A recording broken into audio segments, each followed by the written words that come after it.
Эрхэм үзэгч та бүхний амрыг ирье. Эх орны төлөө нэвтрүүлэг эхэлж байна. Бүгд найрамд Гомдо Судаа улсад явагдаж байгаа нэгдсэн үндэсний байгууллагын мандаттай ам мис энхийг сахиулах ажиллагаанд Монгол улсын зөвлөгчнөөс үүрэг гүйцэтгэх мотуудлагын 13 дугаар ээлжийн цэргийн багийн бие бүрэлдэхүүн Жанжин дуганд хүндэтгэл үзүүллээ. Монгол улсын зөвлөгччин 2002 онд анх бүгд найрамд гардчилсан Конго улсад цэргийн ажиглагч 2 офицероо илгээснээс хойш Дайндлын инх тайвныг сахиулах эрхэм үсэд давхарцсан тоогоор 20,000 гаруй цэргийн албаагч үүргээ нэр төртөө гүйцэтгэхэд байгаа юм а. Бүгд найрамдах Өмнөд Судаа улсад явагдаж буй нэгдсэн үндэсний байгууллагын мандаттай анхийг сахиулах анмис ажиллагаанд үүрэг гүйцэтгэх Монгол Улсын зэвсэг төвчний 13 дугаар ээлжийн цэргийн багийн бие бүрэлдэхүүн Монгол цэргийн оройн дээд сүлд Жанжин тугандаа хүндэтгэл үзүүлж төр засаг цэргийн дээд удирдлагаас даалгасан үүргээ биелүүлэхэд бэлэн болжээ. Нэгдсэн үндэсний байгууллагын анмис ажиллагааны мандатад заасны дагуу Монгол Улсын зэвсэг төвчний цэргийн багийн үндсэн үүрэг нь энгийн иргэдийг хамгаалахад чиглэгддэг бөгөөд дотоодын дөрвөсөд байрлах хуарангийн харуул хамгаалалтыг 24 цагийн хугацаатаагаар тасралтгүй зохион байгуулж нэгдсэн үндэсний байгууллагын баазын аюулгүй байдлыг хангах зорилгоор холын болон ойрын эргүүлүүдийг машинтай явганаар гүйцэтгэх, орон нутгийн иргэдэд хүмүүлхийн бараа, хүнс тараах зэрэг нэгдсэн үндэсний байгууллагын удирдлагаас өгсөн бусад нэмэлт үүргүүдийг гүйцэтгэдэг онцлогтой юм а. Миний 7 дахь ажиллагаа болох чаа. Афганистанд 3 удаа үүрэг гүйцэтгсэн, Өмнөд Судаанд 2 удаа үүрэг гүйцэтгсэн, 1 удаа 4-р мотуудлага Бэтланд ажиллагааны төлөвлөлтөй офицер албан тушаалд үүрэг гүйцэтгэжсэн. 2018-аас 19 онд мөн Өмнөд Судаа улсад хүчний штабт ажиллагааны офицер, штаб офицераар үүрэг гүйцэтгэсэн. Энэ удаа Монгол дуудлагын Бэтляны ажиллагааны ахлах офицер гэдэг хариуцлагатай албан тушаалтай өмлөгтөөд үүргээ гүйцэтгэхэд бэлэн болж байна. Өнөөдөр Жанжин дуганд хүндэтгэл үзүүлэх гээд босч байна. Хамгийн гол ач холбогдол бол одоо их олон улсын цэргүүдтэй мөр зэрэгцэн алба хааж үүрэг гүйцэтгэж байна. Тэднээс одоо маш их зүйлийг сурч мэдж байгаа, харилцан туршлага солилцож байгаа.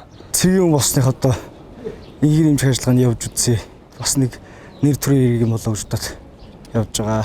Монгол цэргийн хувьд бол ямар ч газар орон дээр очиод дасан зохицох чадвар өндөртэй. Тийм учраас би одоо урд өмнө үүргээ амжилттай гүйцэтгсэн агч нарынхаа араас та адилхан үүргээ нэр төртөг гүйцэтгэхийг хичээж ажиллана. Монгол Улсын зэвсэг төвчнээс нэгдсэн үндэсний байгууллагын 8 ажиллагаанд штабын ажилтан, цэргийн мэргэжилтэн, ажиглагч, мотуудлагын батальоны цэргийн багт нийт 900 орчим цэргийн албаагч үүрэг гүйцэтгэж байна. Энэ нь энхийг сахиулагч, хандивлагч дэлхийн 121 улсаас албан ёсны ирэмбээр 23 дугаарт, эмэгтэй цэргийн албаагчдын оролцоогоор 17 дугаарт, зүүн хойд Азийн улс орнуудаас эмэгтэйчүүдийн ирэмбээр 1-р ирэмблэгдэж байна. Энэ удаагийн цэргийн багийн бие бүрэлдэхүүний 11.8%-ийг эмэгтэй цэргийн албаагч бүрдүүлж байна. Багасаа цэргийн болт мөрөдөлтэй байсан. Одоо тэрийгээ дагаад Монгол улсынхаа нэрийг гаргаад энхий дэмжих ажиллагаанд явж байна. Яг анхнаасаа бүр ингээд жилийн өмнөөс явна гэсэн зорилго тавьсан байсан болохоор мэдээж тэр үйлчлэл сэтгэл зүгээ бэлтгэсэн байсан. Тэгээд эрэгтэй хүнээс илүү эмэгтэй хүн илүү их төвчээртэй байдаг учраас за тэр ялангуяа Монгол эмэгтэй цэргийн албагч ямар төсвөр төвчээртэй байдгийг харуулах зорилготой явж байгаа. Цэргийн багийн бие бүрэлдэхүүн ажиллагааны өмнөх сургалт бэлтгэлийг тухайн газар оронд үүсэж болзошгүй цагийн байдалд ойртуулан байгаль цаг уурын хүндрүүлсэн нөхцөлд хүн нэг бүрт ажиллагааны арга техникийг эзэмшүүлэн үүрэг гүйцэтгэх сэтгэл зүйн бэлтгэлжилтийг дэвшлүүлж цэргийн багийн жигдрэлтийг бүрэн хангажээ. Засгийн газрын гишүүн Батлан хамгаалахын сайд Сайханбаяр цэргийн багийн бие бүрэлдэхүүн болон тэдний гэр бүлийн төлөөлөлтөд уулзалт хийсэн юм а.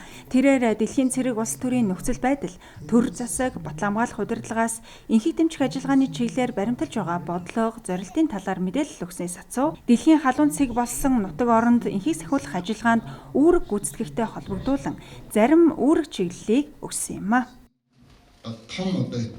Манай нөхөр явж байгаа. Тэгээ өмнө нь болохоор Афганистан руу явж исэн. Одоо болохоор ингээд 1 жилийн хугацаанд явж өмнө нь бол 6 сарын хугацаатай яваад ирж исэн.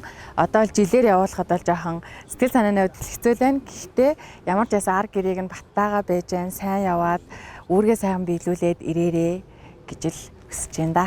Манай цэрэг дагчид бол яг нэвсэн газар боломдоо л энхийг сахиулах үйлсд маш чадамжтай сайн ажиллаж эх орныхаа нэрийг мандуулж явдаг. Бид нар бол үргэлжил бахархаж өөр хүүхдүүдээрээ бахархаж баярлж явдаг. Миний одоо хамгийн том хүү Нацагт оржийн төгс буян гэж явж байгаа. Анх удаа явж байгаа. Тэгээд миний хүү одоо албан үүргээ сайн гүйцэтгээд бүгдээрээ эрүүл сарвал инг тунг сайн сайхан яваад ирээрээ. Аав ээж хань ижил үр хүүхдүүд нь арийнхын албан сайн хайгаад байж гинэ. Бүгдээрээ эрүүл сарвал инг тунг яваад ирээрээ л гэж хүсэе дээ. Монгол улс дэлхийн 193 улстай дипломат харилцаа тогтоож, дэлхийн улс орнуудтай энхийг эрхэмлсэн нээлттэй бие даасан олон тулгуурт гадаад бодлогыг хэрэгжүүлж, улс төр эдийн засаг гадаад харилцаа болон бусад салбарын хамтын ажиллагааг хөгжүүлэх чиглэлээр олон улсын хамтын нийгэмлэгт өөрийн байр сууриа бэхжүүлж, хүлээх үүрэг хариуцлага нэмэгдэж байна. Иймээс эх орныхоо эрх чөлөө тусгаар тогтнол, нутаг дэвсгэрийн бүрэн эрхт байдлыг улс төр дипломатын аргаар хангах, төрийн бодлогыг хэрэгжүүлэх үйл хэрэгт нэгдсэн үндэстний байгууллагын эхийг сахиулах ажиллагаанд үүрэг гүйцэтгэж байгаа. Цэргийн алба хаагчдын үүрэг оролцоо хувь нэмэр их юм а. Эх орны төлөө нэвтрүүлэгтэй хамт байгаа эрхэм үзэгч та бүхэндээ баярлалаа. Нэвтрүүлгийн энэ хэсэгт Батлан хамгаалах салбарт өрнөсөн мэдээллийг багцлан үзүүлье.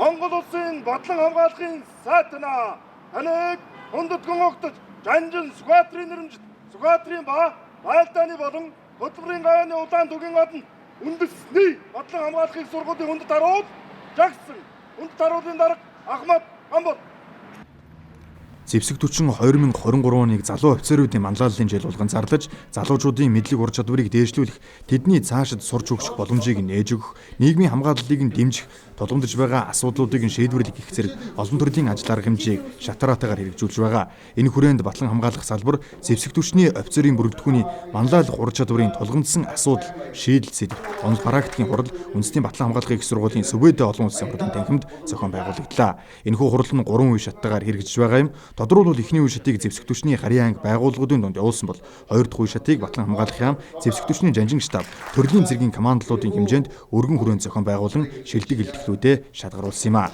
Харин энэ удаагийн онол практикийн хурлаар офицеруудын удирдах чадварт нөлөөлж буй саад бэрхшээл түүнийг хэрхэн даван туулах арга замын талаар хэлэлцсэн юм а. За уламжлалт захиргааны удирдлагаас нэг хүндэд одоо төвлөрсөн цэргийн удирдлагаас систем суурьсан удирдлага руу шилжих хүн бүр манлайлагч байх ийм одоо зорилго орчин үед дэвшигдэж байгаа. Үүнийг хэрэгжүүлэх юм бол энэ удирдагчийн одоо манлайллыг хэрэгжүүлдэг тэр зөөлөн ур чадвар, хатуу ур чадварыг хослуулан хэрэглэх, бусдад нөлөөлөх замаар бусдыг одоо манлайлах тийм ур чадвараа сайжруулах, өөрийгөө хөгжүүлэх замаар шилдэг удирдагч болох. Ер нь одоо салаа салбарын төвшөнд, анги байгууллагын төвшөнд ч гэсэн удирдагч гэдэг бол бүгд одоо санаа нэгтэй байгууллага хамт олонд бол одоо удирдагч бол хаанч байж болох, нийтээрээ одоо удирдагч байх гэсэн ийм одоо асуудлуудыг дэвшүүлэн гаргаж байгаа юм онцлогтой хурал болж байна. Энэхүү хуралд хоёр үндсэн илтгэл тавигдсан. Манлайлал зөөлөн ур чадварын хамаарлын судалгаа сэдвээр хамтарсан илтгэлийг Батлан хамгаалахын дэд сайд Баярмагна, үндэсний Батлан хамгаалахын их сургуулийн аюулгүй байдлын дэд сургуулийн олон улсын харилцаа нийтийн удирдлагын танхимын дарга Манлмаа нар тавьсан юм а. Харин офицеруудын манлайлал Батлан хамгаалах салбар зэвсэг түвшний тулгамдсан асуудлуудын нэг болох нь үндсэн илтгэлийг зэвсэг түвшний жанжин штабын сургалт бэлтгэлийн газрын цэргийн мэргэжлийн сургалт толгох, сургалт бодлого төлөвлөлтийн хэлтсийн дарга дэд хурандаа Батсүх тавьсан юм а. Мөн ханийн болон хавсралт илтгэлүүдийг бусад илтгэгч нар тавьж өөрсдийн үзэл бодлоо хуваалцлаа. Манлайлалын тухай ойлголт маань одоо нийгмийн бэлжилтийн хувцад өөрчлөгдөж байна. Тэгэхээр хуучин удирдлагын манлайлалаас зөвхөн доошо чиглэсэн байдаг бол одоо хүн бүр манлайлагч байх боломжийг нийт бүрэлдэхүүнд олгож эхэлж байгаа. Тэгэхээр манай залуу офицеруудын хувьд бол бүхэн манлайлагч байх боломжтой. Энэ нь өөрөө хамт олонны гар нийлэмжтэй ажиллагаанаас шалтгаалж байна гэдэг зүйлийг л би энэ онолгоогч хуралдаа гол асуудал болгон тавьж байгаа. Манлайллын уг үндэс нь хүний хөгжлөөс улбаатай гэж бодсны үндсэн дээрээс энэхүү сэдвийг сонгосон байгаа. Тэгээд дээрээс нь бас сүүлийн үед манлайл гэдэг зүйл 2023-аас 24 онд манлайллын жил болсонтой холбоотой энэ талаар маш их судалгаа, шинжилгээ, арга хэмжээнүүд бол явагдаж байгаа. Тэгээд энтэй бас судлаач хүнийхээ хувьд ер нь бол энэ чалын ямиг заавал судалж үзэх хэрэгтэй мэн гэж бодсон. Тэгээд ерөнхийдөө бол залуу офицеруудад бол манлайл гэдэг зүйл маш хэрэгтэй. Тэр хүмүүс эргээд зөвхөн энэгээр олон танигдах биш бас өөрийгөө манлайлах ур чадварыг хөгжүүлснээр бусад ур чадрууд маань ч гэсэн дагаад хөгжих учраас бас олон талын тухайн хүндээ ч гэсэн эрэг нөлөөг авчрах боломжтой юм аа. Батлан хамгаалах салбар зэвсэг түвшний офицерын бүрэлдэхүүний манлайлах ур чадварын тулгамдсан асуудал шийдэл сэдвэд онол практикийн хуралд 13 байгууллага оролцсон юм а. Батлан хамгаалах яам, зэвсэг түвшний жанжин штаб, төрлийн цэргийн командлуудаас гадна боловсрол шинжлэх ухааны яамны харьяа, шинжлэх ухаан технологийн сан, шинжлэх ухааны академийн харьяа, философийн хүрээлэн, үндэсний аюулгүй байдлын зөвлөлийн ажлын алба, ерөнхийлөгчийн тамгын газар зэрэг байгууллагуудаас төлөөлөл өрж оролцсон нь онцлогтой байлаа.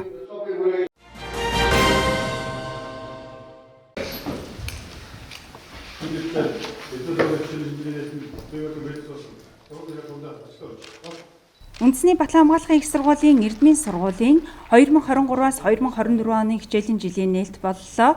Батлан хамгаалах салбарын хувьд Үндэсний Батлан хамгаалахын их сургуулийг олон улсын жишгт нийцсэн, судалгаанд суурилсан их сургууль болгох зорилтыг дэвшүүлэн, агсан түвшний сургалт судалгааг шин шатанд гаргах, чанарыг ахиулах, үйл ажиллагааг нь өргөжүүлэх арга хэмжээг хэрэгжүүлж байна. Тухайлбал тус сургуулийн агсан түвшний сургалтын албыг 2022 оны 12 дугаар сард Батлан хамгаалахын сайдын тушаалаар эрдмийн сургууль болгож, боловсрол сургалт судалгаа хөгжүүлэлтийн чадварыг нэмэгдүүлэх, үйл ажиллагааг өргөжүүлж шинэ бүтэц зохион байгуулалтад шилжүүлсэн.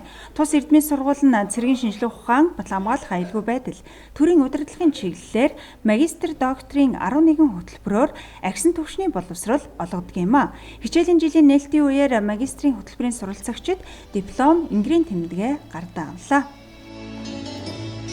2020 онд илсэн байгаа агсан түвшний сургалтын албандаа тэгээд цэргийн сэтгэл зүйн хангалтын мэрэгчлэр төгсөж байна. Миний хувьд бүгд найрамд хүмүүс удаа улсад 8 дугаар үеинд үүрэг гүйцэтгээд ирсэн. За үүрэг гүйцэтгэх хугацаанд бол яг эмэгтэй цэргийн албан хаагчтай илүү ойр байсан гэх юм уу. Тэгэхээр эмэгтэй албан хаагчтайхаа яг энэ толгомдоод байгаа асуудал нь юу юм бэ? За бас Монголын ерөнхийлөгч тийм ээ удирдлагын түвшиндээ бас эмэгтэй албан хаагчдыг илүү төлхөө авч үзэж байгаа учраас эмэгтэй албан хаагчид маань өөрсдөө бас юу бэлдэх ёстой тийм ээ ажиллагааны газар оронд үүрэг гүйцэтгэхэд эмэгтэй албан хаагчаас юу шаардах ёстой гэдэг бас бэлтгэл ажлын ханга зүйтэй тэр талаас нь илүү эмэгтэй албан хаагчтай онцлж авсан байгаа. Тэгээ өнөөдөр дипломоо гардаж авсандаа маш их баяртай. Миний сэдэв бол ашиг нутамжийн салбарын үйл ажиллагаа түүний үзүүлэх нөлөөлийн судалгаа гэсэн сэдвээр хамгаалсан.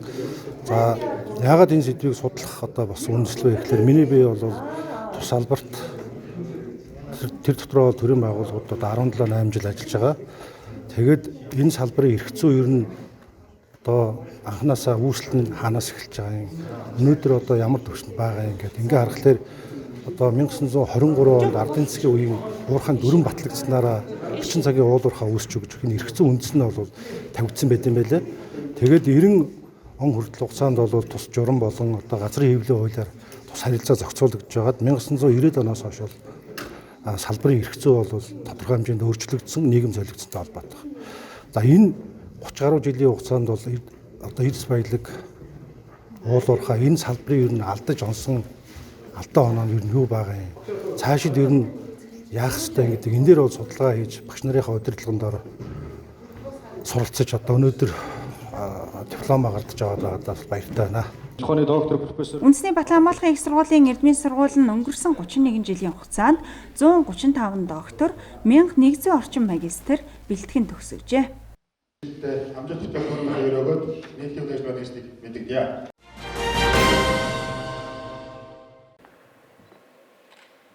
Батлан хамгаалах яамны харьяа цэргийн гавьяаны улаан түүгийн одонд алдар спорт хорооны 2023-аас 2024 оны сургуулийн жилийн нээлт боллоо. Алдар спорт хорооны багт тамирчид 2023 онд дэвшүүлсэн зорилтынхаа хүрээнд дотоодын болон олон улс төв дэлхийн тэмцээн уралдаанд амжилттай оролцож нийт 810 медаль хүртжээ. Үүнээс улсын хэмжээнд зохион байгуулагдсан уралдаан тэмцээнээс 253 алт, 248 мөнгө, 206 хүрэл, нийт 707 медаль.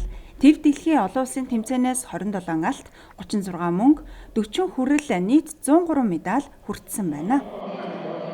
За би энэ жил 3 тэмцээнд орлоо. Тэгээд улсын аваргаас дэлхийн аваргад оролцох тамирчдыг шалгаруулсан. Тэгээд олимпийн чинь өөрчлөгдөж 63.5 медаль төрүүлээ. Тэгээд дэлхийн аваргад оролцоод мөнгөн медаль авсан байгаа. Узбекистан улсын Ташкент хотоос. За тэгээд хэсэг амарч аваад энэ жилийн 3 дахь тэмцээнд сая хонжоод болдог Азийн наадмаас 63 медальд алтан медаль авч төрүүллээ. Сая тэгээд Азийн наадмаас алтан мөнгөн медаль ирэх хөгжөөс олимпийн ирэх авсан байгаа. Өнгөрсөн хичээлийн сургуулийн жил бол ер нь маш ололт амжилттай жил байсан. 2022 онд дэлхийн аваргаас мөнгөн медаль авсан байгаа. За тэгээд 2023 онд одоо шилдэг 32 гээд World Masters-аас бас мөнгөн медаль авсан байгаа. Ер нь одоо яг олимпиад өгсөн олимпийн оноо цуглуулад явж байгаа үед бол маш өндөр оноотой тэмцээнүүд байгаа миний хувьд. Одоо хамгийн ойрын тэмцээн гэвэл Япон Токио Гранд Слам гэдэг одоо манай жудогийн их туулга тэмцээн байгаа. Тэр хамгийн ихний тэмцээн. Тэгээд он гараад одоо олимпийн оноо цуглуулад явж байгаа. Тэгээд он гараад тэмцээнд байгаа хэлж байгаа. Би анх 2009 онд энэ алтрын спорт торонд энэ байтарны спортоор хичээлж гэсэн одоо ингээ 14 жилдээ болж байна. Тэгээ онцлогийн хувьд гэх юм бол хүнийг аягүй их тийм төсвөртэй болгодог, тийм даруй төлөв болгодог, төвлөрлийг маш сайн дээшлүүлдэг гэж ойлгож байна. Өнгөрсөн жил бол ер нь Монголдоо их ихтэй тэмцээн уралдаанд оролцсон. Тэгээд байгууллагын дүнгээр цэргийн байрыг эзэлсэн байгаа. Энэ жилийн хувьд бол сая Азийн наадмын тэмцээнд оролцоод хөвөө хороонд алтан медаль авсан. Алдар спорт хорооны 2023-аас 2024 оны сургуулийн жилийн нээлтийн үеэр дэлхийн аврах шалгаруулах тэмцээн бүгд найрамдах Хятад ард улсын Ханчжоу хотод зохион байгуулагдсан 19 дахь удаагийн Азийн наадамд Монгол улсыг төлөөлөн амжилттай оролцож медаль хүртсэн болон ардын хувьсгалын 102 жилийн үндэсний их баяр наадамд амжилт гаргаж улсын цол чимэг хүртсэн алдар спорт хорооны зарим тамирчдыг Балан хамгаалахын сайдын тушаалаар салбарын шагналаар шагнасан юм а.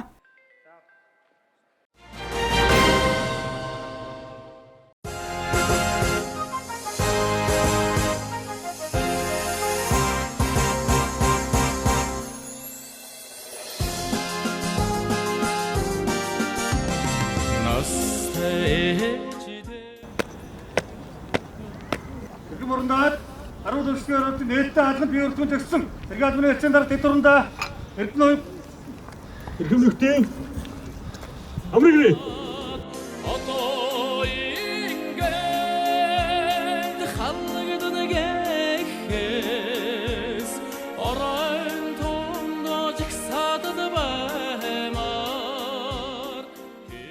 Үндэсний Батлан хамгаалахын их сургуулийн харуул үйлчлэгээний ротод 2022 оны 2 дугаар ээлжээр татагдан ирсэн хугацаа цэргийн албаагчид өнгөрсөн 1 жилийн хугацаанд эзэмссэн цэргийн хэргийн мэдлэг, бие бэлтрийн бэлтгэгчлэлтийн төвшин харуулах, цэрэг эх оронч үзлийг түгээн дэлгэрүүлэх, иргэн цэргийн харилцааг бэхжүүлэх зорилгын дор нээлттэй хаалганы өдөрлөг зохион байгууллаа.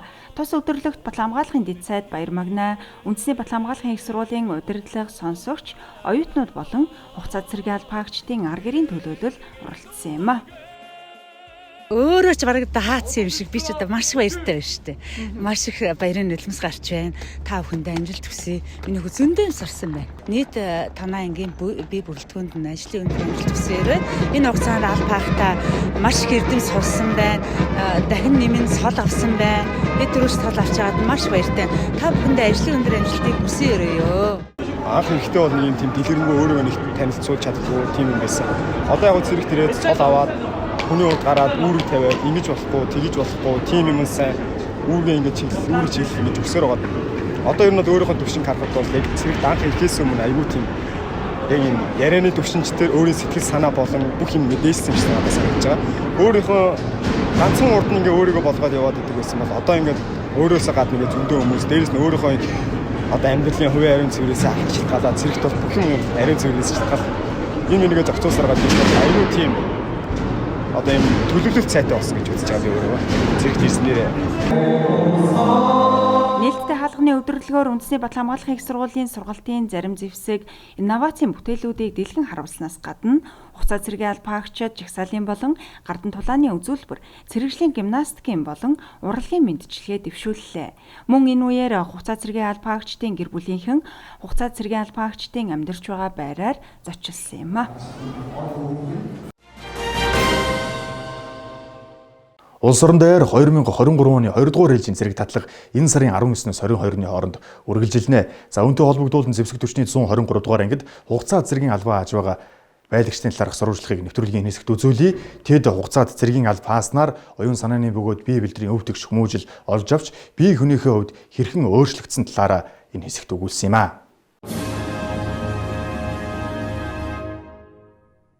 Цэргийн албаны шинэхэн өглөө эхлэж нар мандаад өглөөний гүйлгэн настгандаа орчход өглөөний нэгдэлтний төрийн дуулал үнэхээр гоё идэг. Анги хамтлалнороо төрийн дууллаа гიშлүүлээд аяа сонсоо дуулаад яг л нэг хүн шиг байдаг болохоор надад үнэхээр гоё идэг.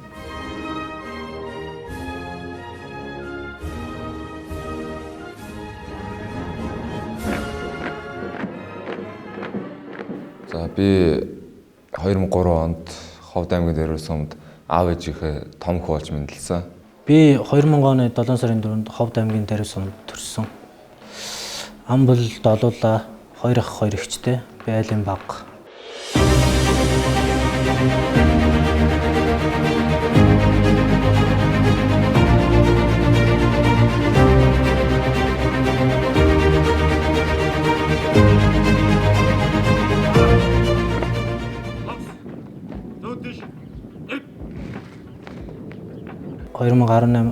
оноос 22 онд Улаанбаатар хотод Улаанбаатар их сургуулийг Нэгтлэн бодох бүртгэлээр төгссөн. За би 2021 онд 10 жилээ төгсөөд Эхлэгтэм гээд програм хангамжийн сургалтанд суугаад 1 жилийн хугацаанд суусан. Ерөнхий боловсролын сургуулиуд төгсөө дараа нь Эхлэл Актемд програм хангамжийн инженер мэргэжлээ суралцаад одоо албаа хажууд мэргэжлийнхаа талаар сайхан хэлцүүлж. За би ерөнхий боловсролын сургуулиуд төгсөөд IT инженер мэргэжлээр сураад яагаад сурсан бэ гэвэл манай ах IT инженер мэргэжлээ. Тийм болохоор ахыгаа дөрөөсөн болов. Наа IT инженер сурсан гэхлээр бас компьютер ашраад энэ яаж нээж нэгэ асуух ахлах авцсан офицерууд байдаг. Би яг тодорхой өөрийнхөө чадах хэмжээнд тусалдаг. Манай казах зэргүүчийг хөөргөн шүү дээ. Ямын хурдан сурчдаг. Одоо ингээл казах хэл мэдгүй зэргүүд байсан.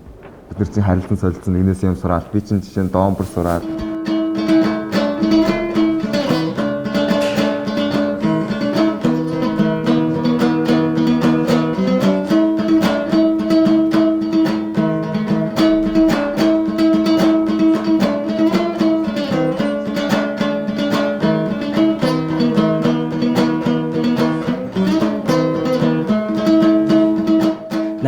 найзтай хаяа уулзахаар бас цэргийн албанд уулзсан. Нөгөө чинь цэрэгт явсан тухайгаа ярихад би бас ганцаархан цэргийн албанд яваагүй гэдэг. Нөгөө яваагүй бид нар цаага цэрэгт явсан цэргийнхаа амьдралыг яриад байдаг. Би болохоор нөгөө цэргийн албаны ямар амьдралтай нь мэддэг. Тэгээ ер нь цэрэгт явцаад ирээ. Нодлон манай найз Цогтбаатар гэх найз байдаг. Тэр маань ээш өгөөд хичээл ээш өгөөд дотоод хэргийг сургууль руу орсон. Тэгээд би тэгээ надад бас албыг ярьдаг байсан. Цэргийн албан хэр гоё. Албад надасаа ирэхээр за сайн байцгаана. Би ингээ гитар тоглоод 2-3 жил болж байна. За тэгээд цэрэгт ирэхээс өмнө нэг нэлээд батсан одоо ингээ цэрэгт ирээд одоо гитар тоглож одоо чадах болов баг гитараа баг мартах байхдаа 1 жил хугацаанд гэж бодсон. Тэгээд ирсэн цэрэгт ирээд гитар тоглоод онжоотойгоо хамт дуулаад суух. Тэгээд заалан тоглох. Ер нь бол төрөл төрлийн бүх боломжууд нээлттэй юм байна. Ажигасаа масаа гэж.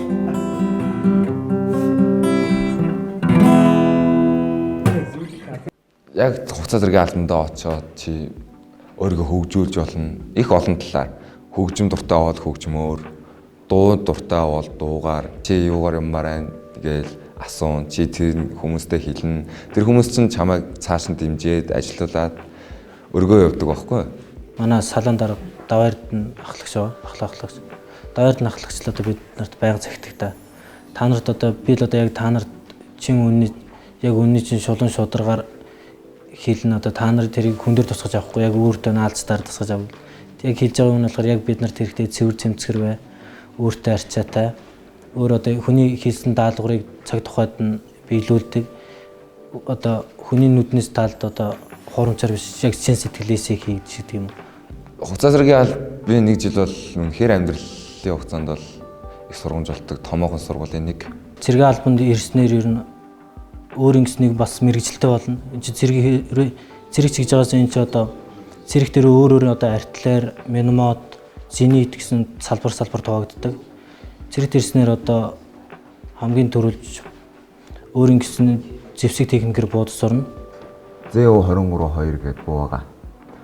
Ер нь цэргийн гарын толгоноос хамгаалах зорилттой. Тэгэл тэр буун дээрээ датлагсж байгаа л хээрэн гаралтаа гараал тэгэл. Яг тэр анхны юм дээр бол бас хэцүү. Сүүдрүүгээр дасаад ирэхэд зүгээр алж байгаа юм чи зүгээр жинкнээс ингээл зүгээр жинкнээсээ авч байгаа юм чи бас устгах нь айлуулах тэр байг он тэрийг айлуулах цөөхөн сумаар устгах нь гэл. Эхний сумаа алдлаа. Араар нь алдчихлаа. Тэгэл за наач гэж урд дурн би энэ хурдын жоохон тааруулдаг гээл хурдын ингээл шумбух өнцгөн тааруулаад за одоо баг барьчлаа шүү. Чиний урд дурн жоохон огтуулж байгаа буудаараа гээл хэл. Манай үчин за ойлголоо гээл. Тэгэл юм харж арж байгаа л гээл. Очоод ондгүй юм уу тэр чи одоо тас гээл. Тэгсэн чинь тойноос алагдашаал. Тэгэл ирэх чинь яа битүүр чинь зүгээр. Бараг гавьяа байгуулсан юм байна. Цэргийн албанд ирснээр том буудлахын марш тактикэнд явна. Гарнач хитэн төсвөр хадуужлаа одоо нэг ил зүүж ил сүрж 200 м ч хэдэн метр буцааж авчирч маш их төвчээр юу шаардна. Хоронд орно гэсэн маш асан сонирхолтой зүйлүүд байгаа цэргийн албаны. Шөнийн буудлага хийх тэр акшн бол үнэхээр гоё эс. Яг л гэрэлт сум ингээл солиод харж байгаа мэт. Яг тэр байгаа онох акшн бол үнэхээр гоё эс. Яг ард онжоод мөн алагдашаал тэгэхээр би үнэхээр цэргийн албанд ирээгүй байсан бол энийг мэдрэхгүй байсан баг гэж бодсон. Нийт зэвсэг төвчөнд хугацаа цэргийн албаа хааж байгаа. Нийт он жавуудаа зориулаад энэхүү дууг хүргэж байна.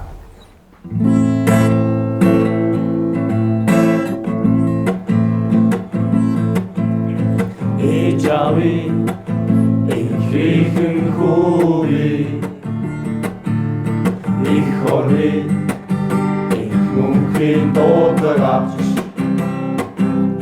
төржсэн үлгэн хүлгэн утгаархот тогтжсэн үеийн өрхөлтөөр хам Монголын зүг жолоо заана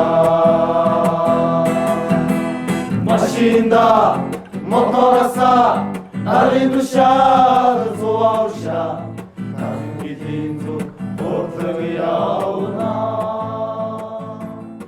Миний бодлоор бол нэг тогоноос хоол идэж нэг казармд хамт амьдарч нэг ширхэж ихрийг чувааж иддэг болохоор энэ нөхөрлөл үнэхээр үнцэнтэй байд юм болов уу? Хамгийн сайн эзэх юм бол одоо баадтаа баадын хоорондоо бие биендээ туслах одоо бүх юмаа цуг гэдэг одоо тэгжээж баад болдог.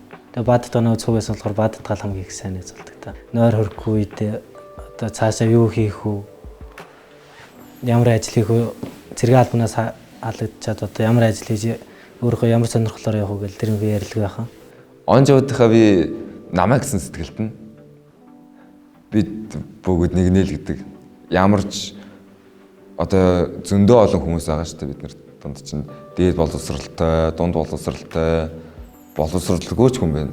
Тэгэл боловсралгүй хүмүүсэд дээш нь татаал аль болох задгаар гэж байгаа нэгэ барайл. Тэгэл ирэхээр чинь бид нар чинь хоорондоо амьдтай болоо. За 6 сарын өмнөх цэргийн албанд ирэхээс өмнө цолон одоо байгаа цолон хоёр бол тэс ондоо хүмүүс. За би хугацаа цэргийн албанаас ирэхээс өмнө гүйлгнаас мэдтгүү ер нь их амьдралын идэхгүй хүүхэд байсан. Тэгэл өдөр хүртэл унтдаг тийм залуу байсан. Харин энд ирснээр би өглөөнөө сайхныг мэдрээд өглөөнөө гүйлдэс гимнастикэнд хамрагдаад би хаагаа хөгжүүлээд ер нь өөрийгөө олон талаар хөгжүүлж байгаа. Өөрөө толгой бие дагаа өөрөө сэтгэхэд хийж сурна. Одоо маш олон аавын хүүхдүүдтэй хамт тэд нартайгаа нийлж тэд нартай хоорондоо харьцаж биенийхээ арга ивийг олох гэх одоо маш олон талын юм өөрчлөлт яаж энэ олон аавын хүүхдүүдтэй хүнтэй харьцаж сурж хүн хүндэл сурна. Үнэхээр цэргийн албанд татагдаад ирээд албаа хаагаад үзэрээ залуучуудаа та нар их юм бодноо. Эх орны хүү бол эх орондоо тангараг хөр. Эр зэргүүтээ найзлаад үз. Тэгээд ирэхэд чинь чи цэргийн албаны утгыг ойлгоно. Өөрийнхөө биеэр л хаажиж мэддэг алба.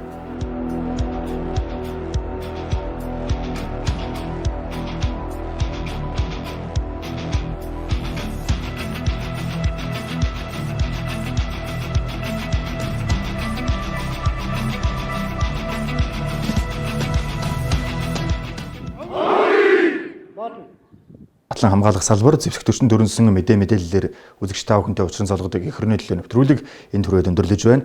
Эх 7 хоног шинэ мэдээлэл сонирхолтой нэвтрүүлгээр иргэн уулзлаа. Түр баяртай.